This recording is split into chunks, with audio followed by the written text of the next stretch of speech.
My heart is where the Hebrew home is. For where the heart is, that's where you find the Hebrew home. Hebrew home, Hebrew home. Good morning, Hebrew home. My home, my heart is where the Hebrew home is. For where the heart is, that's where you find the Hebrew home.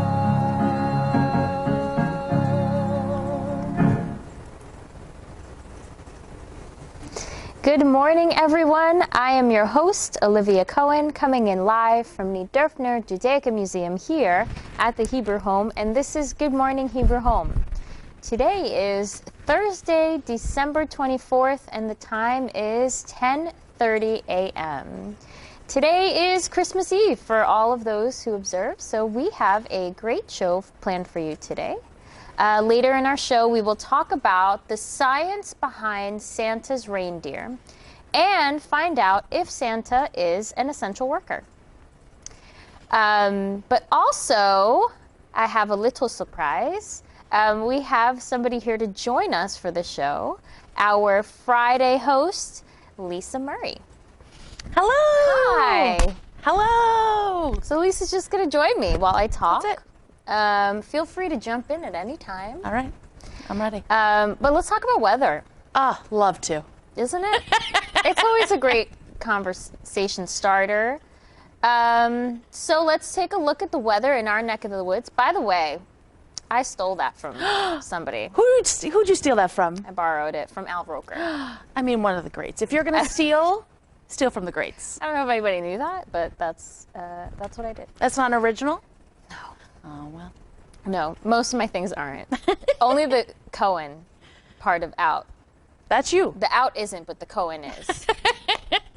That's it. I took that from Ryan Seacrest. So today there will be, it'll be cloudy early and then becoming windy with light rain developing later in the day. I really enjoyed this description of the weather from the Weather Channel. Thank you. Oh. It was like a story. Yeah. And it was kind of unfolding. You're like, and then this happened. Oh, and then that happened. And it all was 60 degrees Fahrenheit. Exactly. And that leads us to, that'll be high around 60 degrees. Oh, spoiler. Oh, gosh. Spoiler. Spoiler for that story. All right, let's move to this day in history, December 24th. I have to say, looking at this day in history, not much. No, everyone's laying low. You know, it's winter, it's solstice, it's maybe cold. Christmas Eve if Exactly. you celebrate. Exactly. So I had to dig real deep. And I went to 1871. Wow, all the way. All the way. All the way. Giuseppe Verdi's Aida. The opera premieres in Cairo. Oh, I didn't know it premiered in Egypt. I don't know where I thought it premiered, but I guess I didn't assume that. I always felt like Italy, London, like yeah, like over Germany, something like that. But Yeah. oh, that's very cool. Cairo. Again, coming forward a little bit, 1914. I feel like you'd like this one. Can you I'm read ready. this one? Yes. Agatha Miller, later best-selling detective author, marries aviator Archibald Christie. Oh, and her name becomes Agatha Christie. There we go. One of the greatest authors of all time, and I love Agatha Christie, especially Poirot is one of my favorites. Yes. And you watch a lot of the different series. Like, there's so many. There's so many of them. So there've been so many retellings of Agatha Christie. Her novels and her mysteries are like some of the best-selling of all time. I don't know that for a fact, but I believe it to be true. And yeah, they've done Murder on the Orient Express. There've been multiple movies about that. And then there were multiple movies, Miss Marple, Poirot. There's so many wonderful ones. If you haven't gotten into it, what a gift you have waiting ahead of you if you haven't read any Agatha Christie yet. Now's the time. Now's the time. Yeah, so that was very interesting. And then moving super, super forward into the future in 2008, I mean, going from 1914, China. We're going all the way to China. The world's largest Santa is unveiled. A giant Father Christmas made of ice, which is claimed to be the world's biggest Santa, has been unveiled in China. The 520 feet long sculpture is the centerpiece at the world-renowned ice festival in the city of Harbin, where temperatures drop to well below freezing in the winter. Wow. But the sculptor,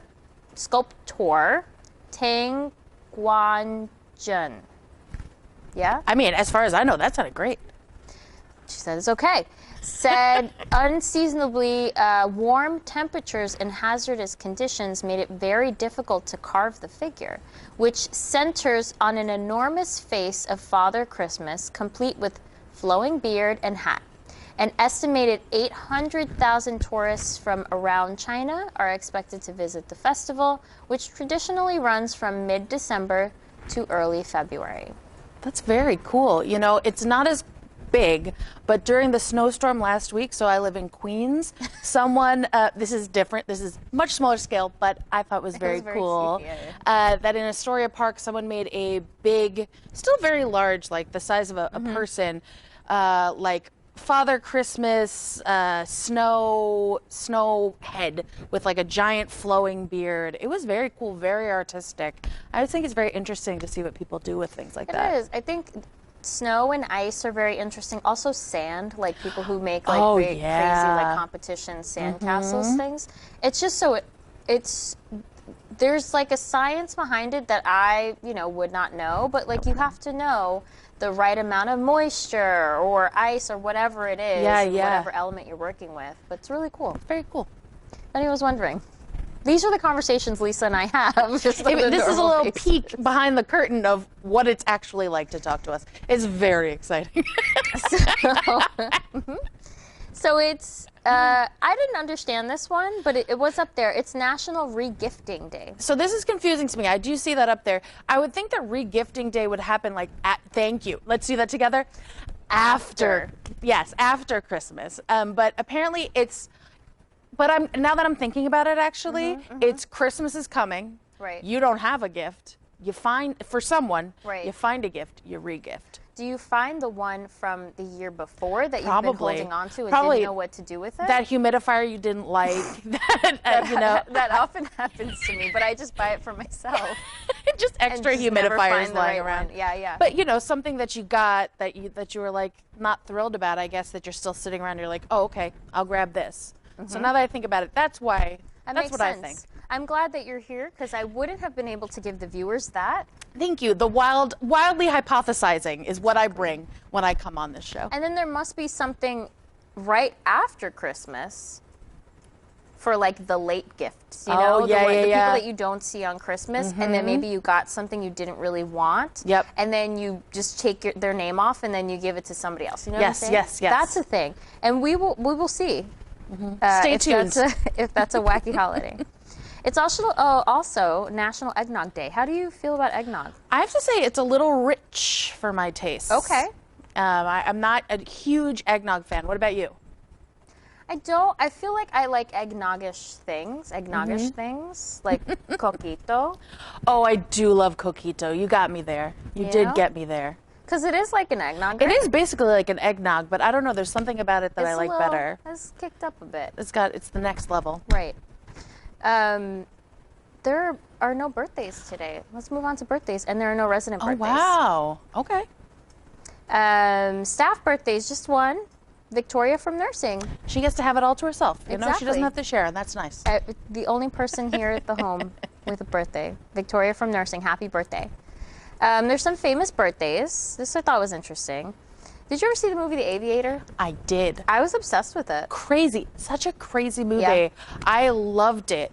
I watched it years ago. It really takes so many turns that you don't necessarily expect. Yeah. He was a very interesting person. So Yes. Howard Hughes was born December 24th, 1905 in Houston, Texas. And he passed away April 5th, 1976. So he's best known as an eccentric, reclusive lifestyle, multi-billionaire, successful movie producer, including Hell's Angels, Scarface, and The Outlaw. He was also a leading aviator and engineer who built and flew the H-4 Hercules, named the Spruce Goose aircraft, which was the world's largest flying boat made from wood. As an aviator, he set a number of world airspeed records, including holding the round the world record in 1938 of 3 days and 19 hours. Can you imagine? No, no, I can't. I can't. And also, this isn't, we're not talking like just like a commercial, Right. like you're sitting in first class somehow. Like this is, that's intense. That's very intense. I was once on an airplane. I think my longest was 19 hours. Oh, that's very long. And I was going to Greece, and part of it was when you could still like sit on the tarmac, and they just hadn't left yet. And I had taken like, I don't know, allergy medication to fall asleep a little bit, and I feel like I used all the best. Like I fell asleep and I woke up and I was like, why are we still in New York and on the ground?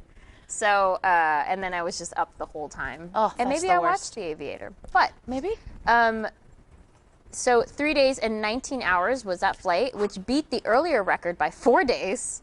Hughes was an aggressive businessman who took control of a TWA in 1939, RKO in 1948, and later his obsessive-compulsive disorder became worse, and he bought hotels and casinos around the world to ensure he could stay in the penthouse suites. In nearly all the deals, which many thought were quirky, he still made money and ended his life as one of the richest men in the world.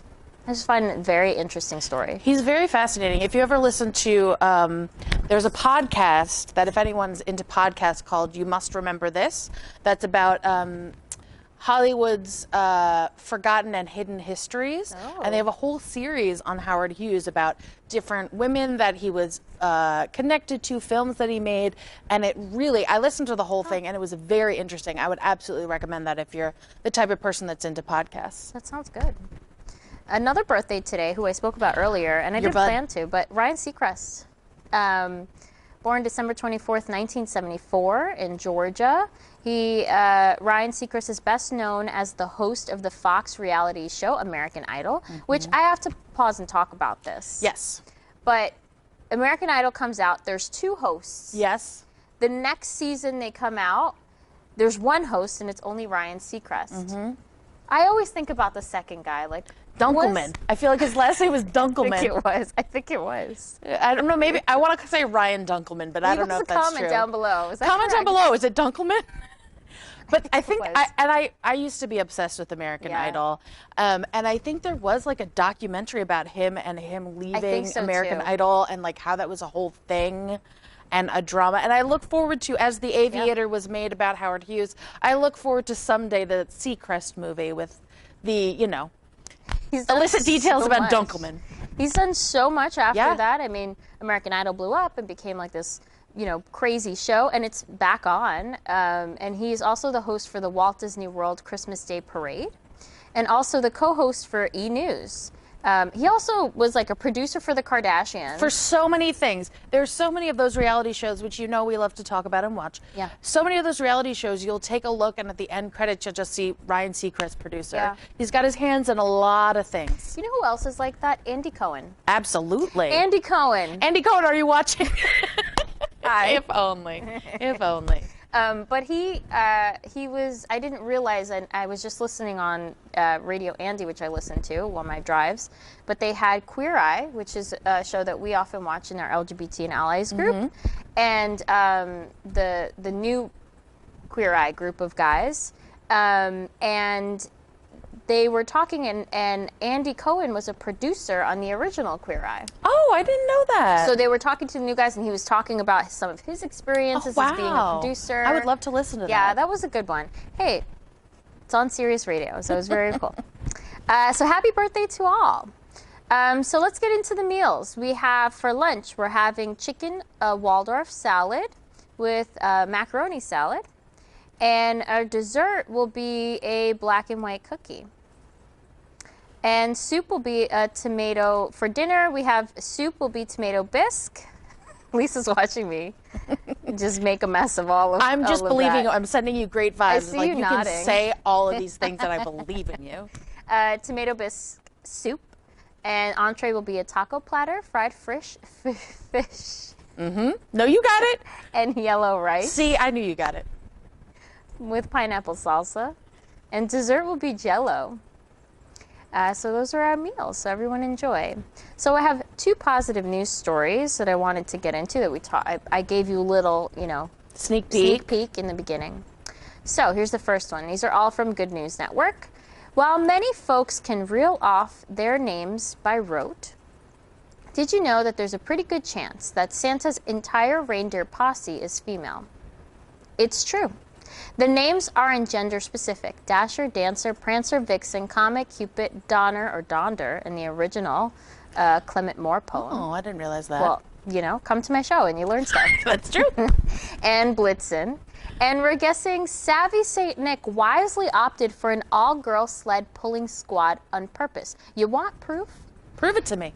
Even though they are mythical reindeer, we're talking about, there's actual evidence to support the femme-centric reindeer theory, and it's all about the antlers. It seems that male reindeer shed theirs in early December, which blows my mind. Shedding antlers. They come it right seems off. like such an integral part of the head. Yeah. You know? And they're just gone. Poof. And they're just gone. In December.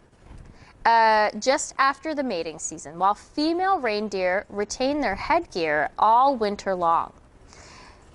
We love accessories, you know? We love a don't get winter rid of them. They're not accessory. for one season. They're all season.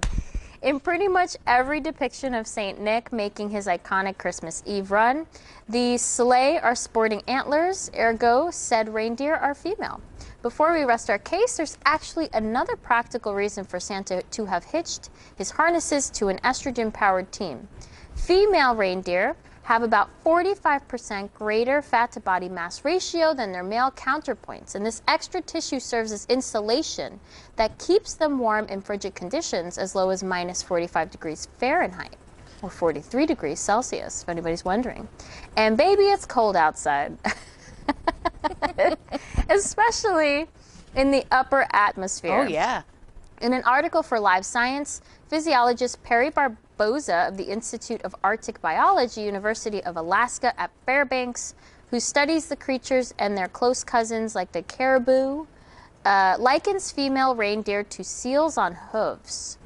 Since seals are similarly equipped with toasty internal padding, of course the extra layer means extra weight. So how did the female reindeer manage to fly so fast while hauling a Santa and the world's largest sack of toys and magic and all of that that he has to bring? Okay, so maybe the main reindeer squadron is female, but what about Rudolph, do you ask? Well, it turns out Rudolph, created in 1939 by department store copywriter Robert L. may, in fact, be the only male reindeer in the bunch. Before finding fame in song as well as on film and television, Rudolph the Red-Nosed Reindeer was the hero of what amounts to be anti-bullying, then themed.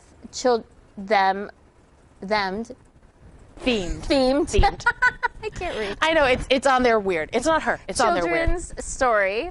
I was like, what is it trying to say? Themed children's story. In the book's original cover art, Rudolph's red nose may be shining beacon bright, but he's not sporting antlers, only cute little nubbins. Oh. So that's news. You heard it here. Rudolph may be the only male, and all of these reindeers are female. You know, just like they always say, behind every great male reindeer is an entire sleigh full of powerful women reindeer. Sure. The classic saying we all know. Women run. Who runs the world? Reindeer. So that was story number one. And then story number two, in other news, with the Christmas season just around the corner, kids around the globe have been worried that Santa might have to cancel his plans due to coronavirus. A thing that, who would have put that together with the holiday season, that this would be something that we'd be going through, and kids would think this. So, but according to the big man himself in the red suit, everyone can rest easy. It has come to my attention, Santa posted on Elf on a Shelf's Facebook page. Also, I didn't know Santa was on social media. Of course he is. You know, he's a millennial old man. He's got to keep up with the times, you know? He says that children around the world are being told by their older siblings, parents, and other adults, and even friends, that Christmas is not coming this year due to COVID-19 pandemic. And this is simply not true. Not only has Saint Nick been practicing social distancing like everyone else, he has been named an essential worker, also known as a key worker, and it's known across the pond by the Scottish First Minister Nicola Sturgeon. Even though many holiday festivities will be observed by people who are 6 feet apart, Santa has been given the all clear to carry out his Christmas Eve delivery duties as scheduled.